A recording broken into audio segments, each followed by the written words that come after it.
Good afternoon.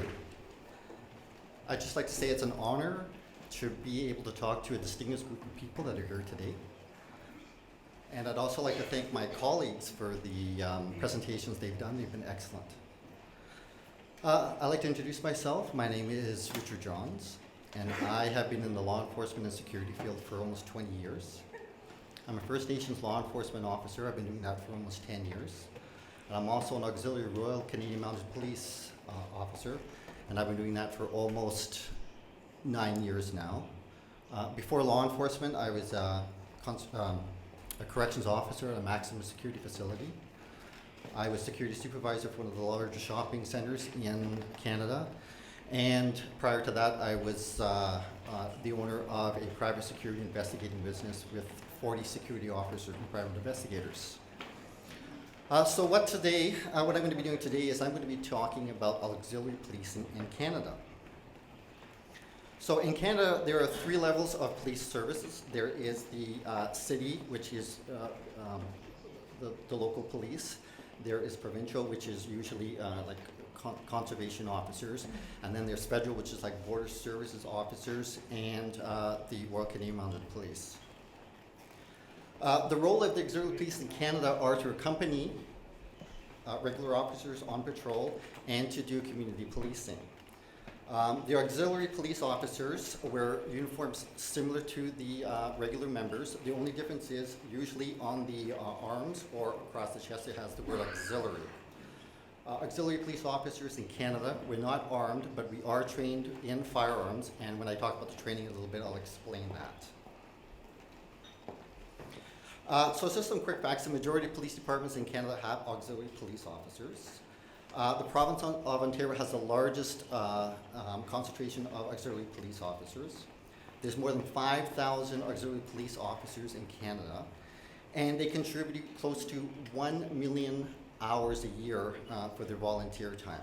Now, if you think about that, that is allowing 1 million hours of time that regular police officers can concentrate on more serious criminal matters.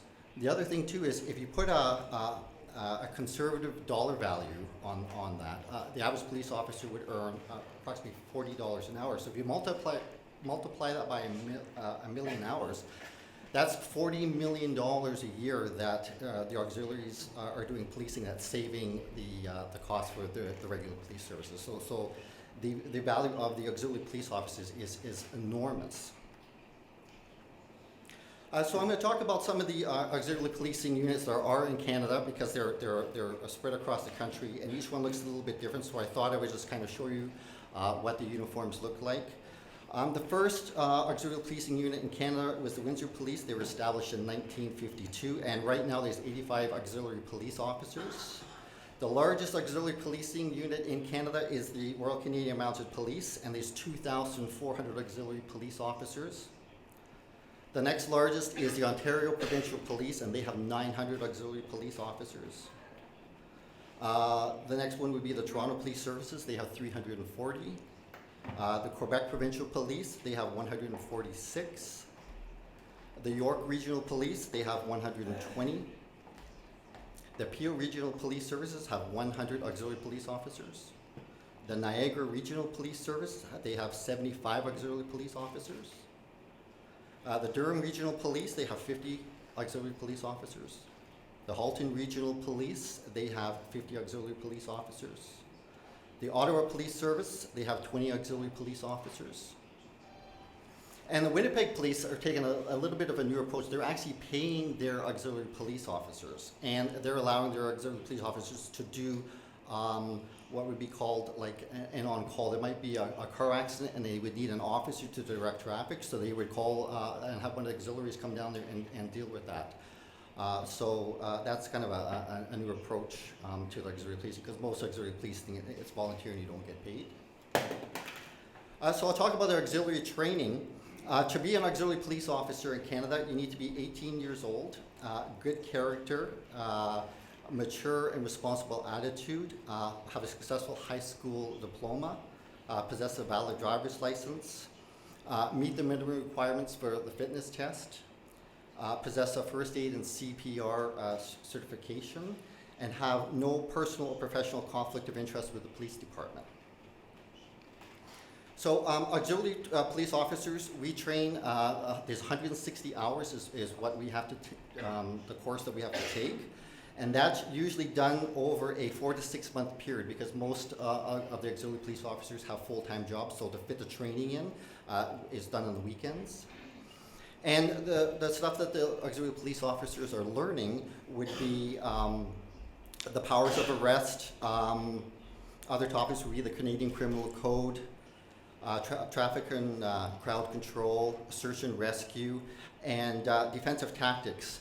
And like mentioned before, auxiliary police officers in Canada, we do not carry firearms, but as we are on patrol with the regular members who do carry firearms, if something serious happened to the regular officer, you know, God forbid that they were shot, with us being trained in the firearms, we would be able to take that firearm out of the holster of the regular police officer and be able to defend his life, or deal with a serious situation.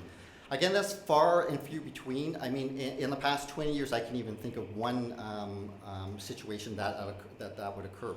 But again, it's just add a little extra security, so to speak, when we're out there, because I mean, it is a dangerous place that we live in. So Canadian auxiliary police officers are authorized to accompany regular members, and some of the things that they do is securing crime scenes, administrative duties, special duties. I'll explain that a little bit more in detail with some other slides in just a minute. Another thing that's interesting is, because Canada, we've got the ocean on either side, we have lakes, mountains, rivers, so depending on where you're stationed, you might be asked to do other duties. For instance, if you're stationed on the coastline or by a large lake and there's a marine unit, you would be doing boat patrol. Another thing that's very interesting is where I'm stationed, we have a lot of mountains, so we have a helicopter. So 2 of our auxiliary officers are trained in the FLIR camera system, which is night vision. So when the helicopter goes up, one of the auxiliaries goes up in the helicopter and he operates the night vision camera. And an interesting thing about that is, because we have an auxiliary police officer up in the helicopter operating the camera, that allows a full-time regular police officer to actually be on the ground instead of up in the helicopter and being able to do more serious criminal prevention on the ground.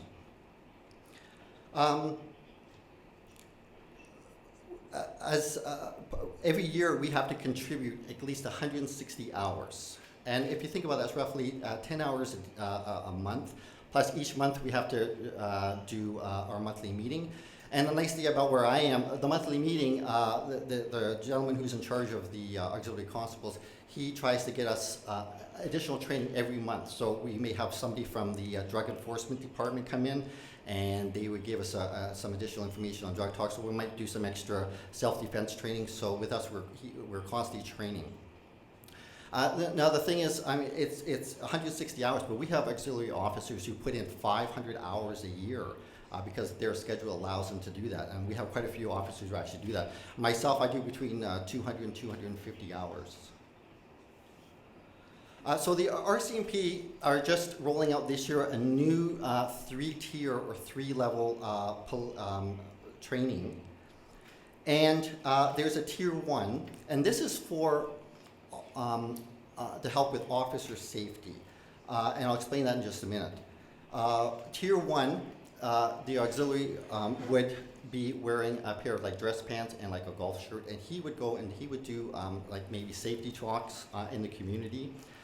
And tier 2, he would have full police uniform and full equipment, and he would do traffic control, crowd control, so it would be a little more out in the public.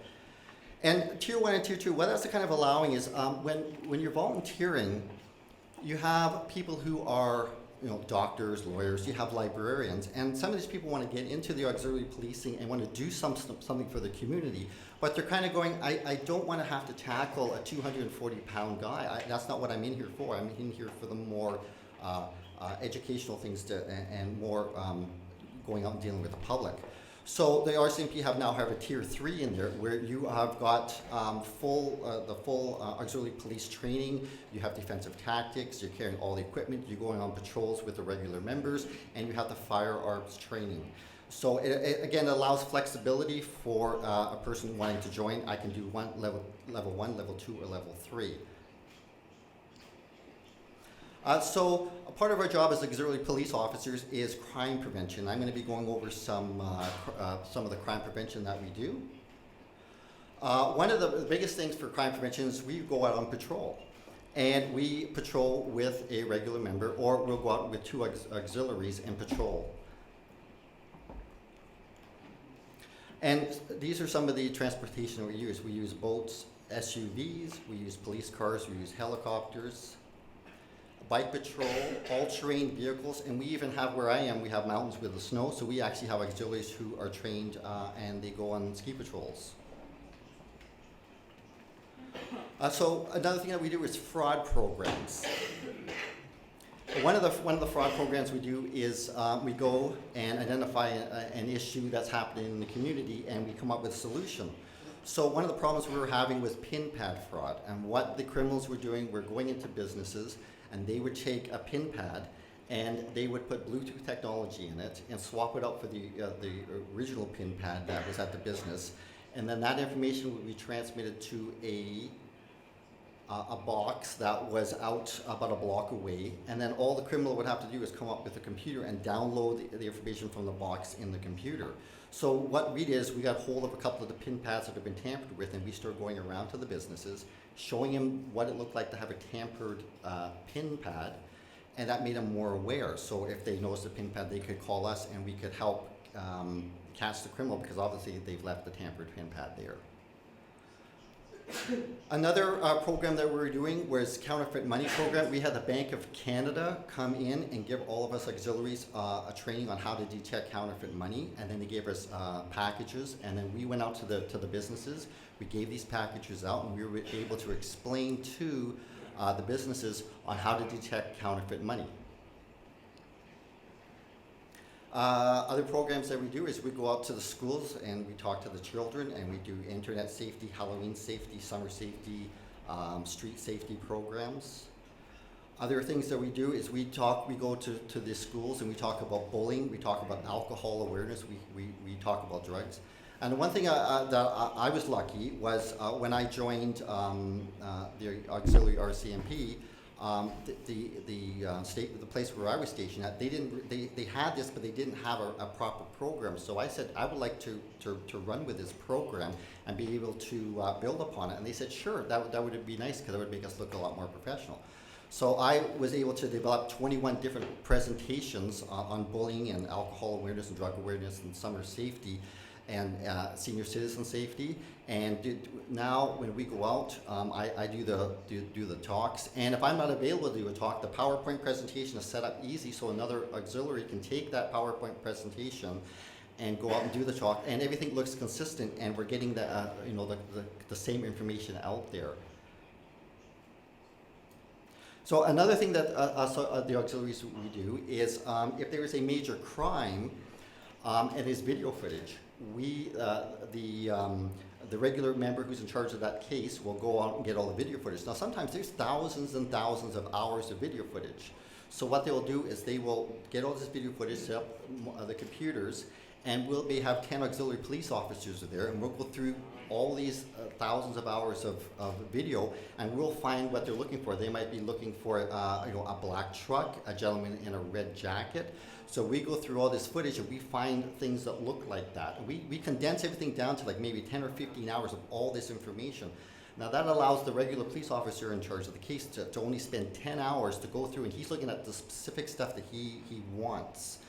And again, that's freeing up the regular members. Instead of having 10 regular police officers looking at this video footage, you have those 10 officers out doing some more serious work while the auxiliaries are looking after checking the video footage.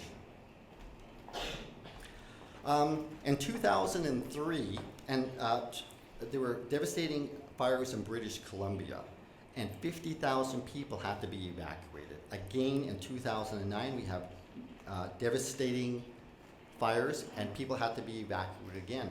And the auxiliaries were very important with that, because I remember when we got, when it came on the news that there was a major fire and everybody was being dispatched, I didn't wait for the call. I put on my uniform and I went down to the local police station. And when I arrived, I was surprised there were 20 other auxiliaries in their uniforms with their equipment ready to go without even getting the call. And so we have 20 officers, and we went out right away, and we were doing it until they started getting the regular officers in, and then we just kept going from there.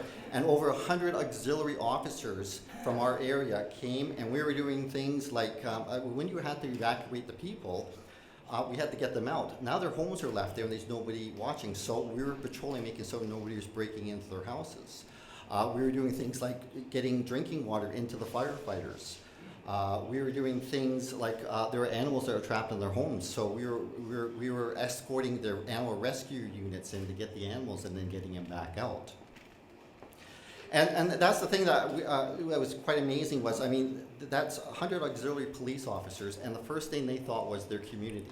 They explained, and I had to explain to my family, I'm sorry, I made sure that they were safe and out of the area, but I said I have to go back in there and I have to make sure everyone else is safe. And my family understands the job that I do as an auxiliary police officer, so they said, no problem, we're safe, you just have to be safe.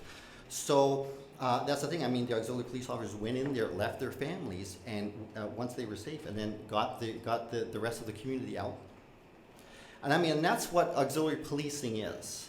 Auxiliary policing is making the community safe. And as auxiliary police officers, that's our main goal. We join to help make the community safe for our family and our friends. So I just want to thank you for listening to me today. And like I said, it was an honor to be able to speak to you. I'll be here. You'll be able to see me. So if you have any questions, just please ask. Thank you very much.